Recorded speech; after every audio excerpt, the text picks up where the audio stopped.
चाहे आप विश्व इतिहास में कितनी भी पीछे क्यों न जाएं, या आज आप दुनिया में कहीं भी यात्रा करें, अनंतता की यह अवधारणा हर संस्कृति और हर पीढ़ी में हमेशा से रही है और आज भी है।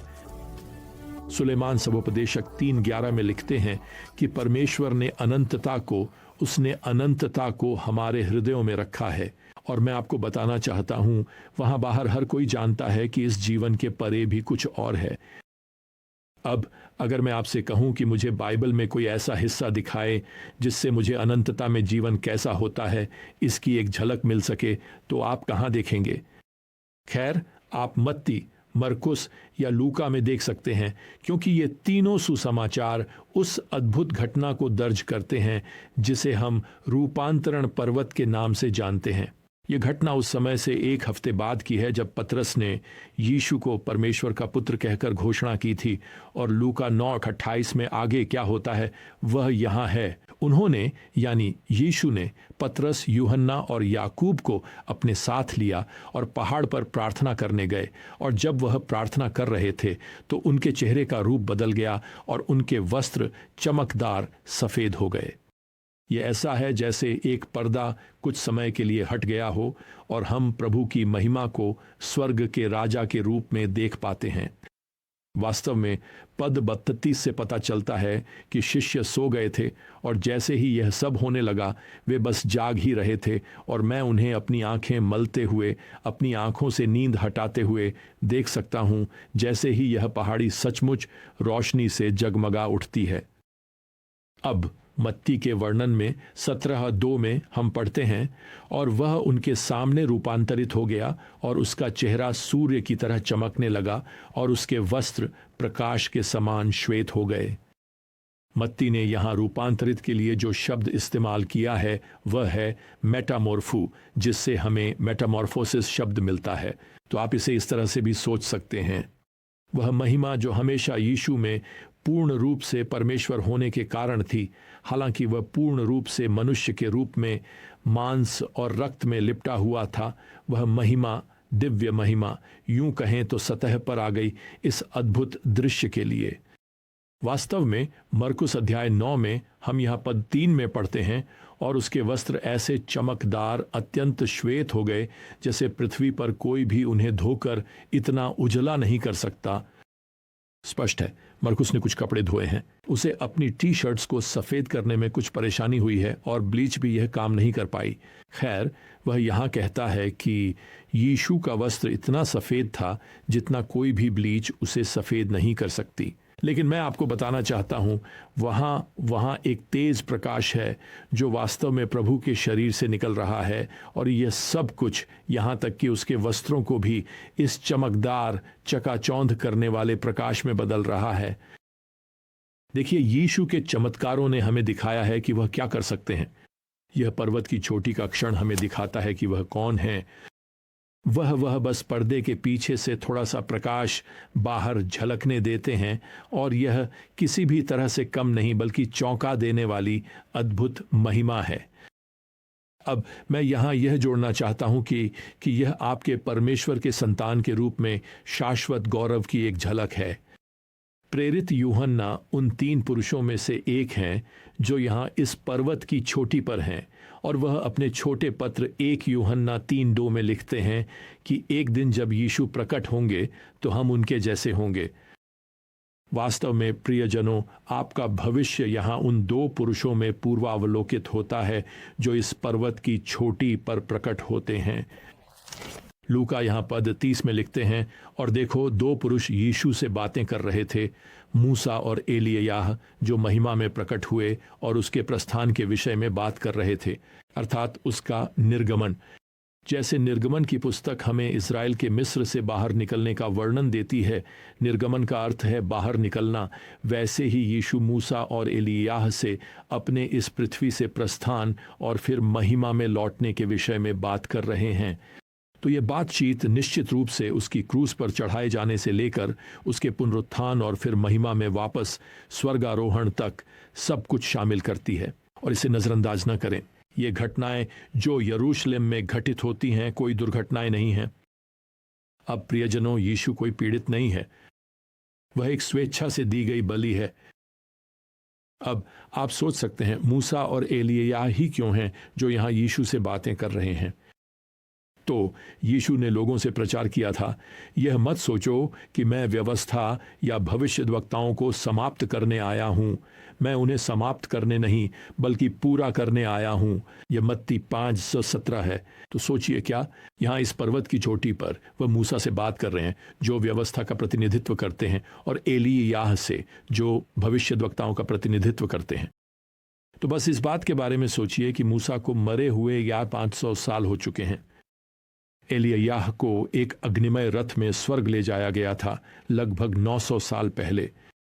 लेकिन देखिए, ये सब सदियों बाद भी यहाँ जीवित और स्वस्थ हैं। आप देख सकते हैं, यह स्पष्ट प्रमाण है कि कब्र के पार सिर्फ जीवन ही नहीं है, वास्तव में कब्र के पार बुद्धिमान जीवन भी है।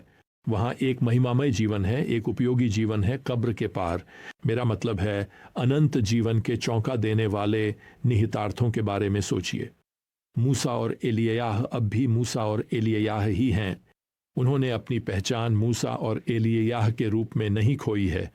उन्हें अब भी वही नाम मिले हुए हैं, और वे अब भी भविष्य की घटनाओं के बारे में बात कर रहे हैं और सोच रहे हैं, जैसे यीशु का प्रस्थान। लेकिन अब पूर्णता में उन्हें यहाँ महिमामय तेजस्विता में चमकते हुए दिखाया गया है। वाह! वैसे उनके पास शरीर भी हैं। वे किसी आत्मा निद्रा या पुनरुत्थान की प्रतीक्षा में किसी तरह की अनिश्चित स्थिति में नहीं हैं। वे वास्तव में बात कर रहे हैं। वे एक दूसरे के साथ भाषा का उपयोग करके संवाद कर रहे हैं।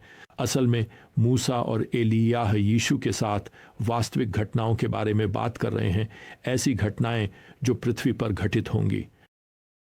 तो इसका क्या मतलब है? इसका मतलब है कि वे स्पष्ट रूप से जानते हैं कि पृथ्वी पर कुछ होने वाला है। जैसा कि मैंने कहा, ये बातें मेरे लिए तो सच कहूं तो चौंकाने वाली और रोमांचक हैं। अनंतता की संभावनाएं इस छोटी सी, इस संक्षिप्त झलक में छुपी हुई हैं। लूका अब हमें यहाँ पद 32 में बताते हैं, जब वे पूरी तरह जाग गए, यानी ये तीनों शिष्य, उन्होंने उसकी महिमा और उन दो पुरुषों को देखा जो उसके साथ खड़े थे।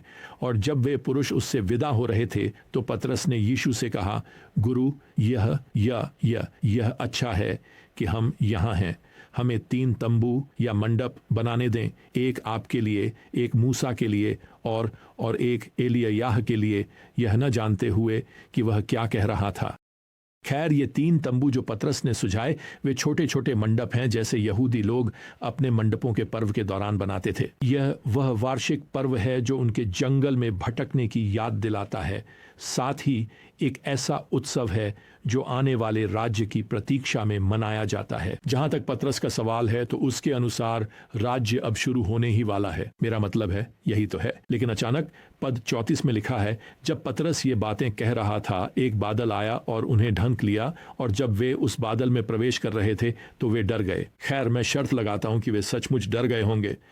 वैसे ये कोई नीचे लटकता हुआ साधारण बादल नहीं है। ये वही बादल है जो परमेश्वर की उपस्थिति का प्रतीक है, जिसने सदियों पहले एक राजा 8 में मंदिर को भर दिया था, और जिसे लूका यहाँ पद 35 में जोड़ता है। और बादल में से एक आवाज आई जो कह रही थी, यह मेरा पुत्र है, मेरा चुना हुआ, इसकी सुनो।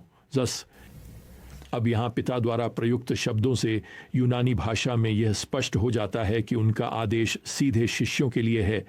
यह मानो वे कह रहे हों, तुम शिष्यों को अब मेरे पुत्र की सुननी चाहिए, यीशु की सुनो।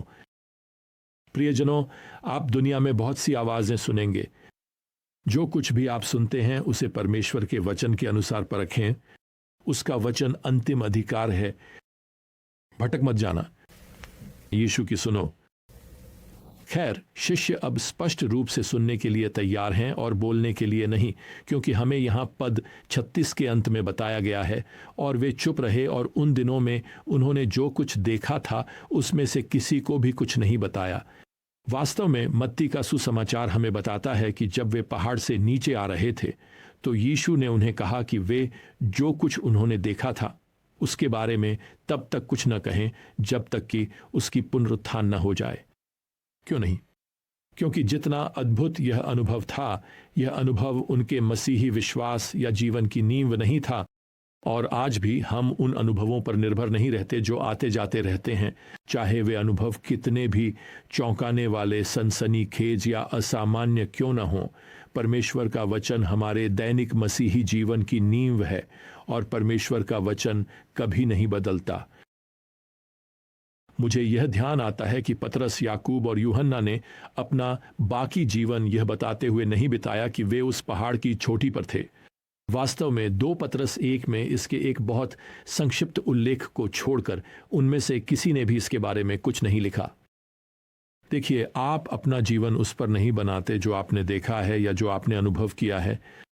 आप अपना जीवन उस पर बनाते हैं कि मसीह कौन है और वह वचन जो परमेश्वर ने आपको दिया है।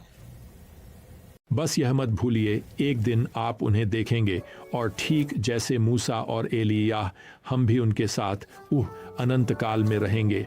हम परमेश्वर की महिमा से घिरे रहेंगे। हम अपने भविष्य के अमर शरीरों में वही चमकदार तेजस्वी प्रकाश धारण करेंगे जो हमारे राजा का प्रकाश है। और जब तक आप उस दिन की प्रतीक्षा कर रहे हैं, प्रियजनों, प्रभु यीशु मसीह का अनुग्रह, परमेश्वर का प्रेम और पवित्र आत्मा की संगति आप सभी के साथ बनी रहे। आमीन।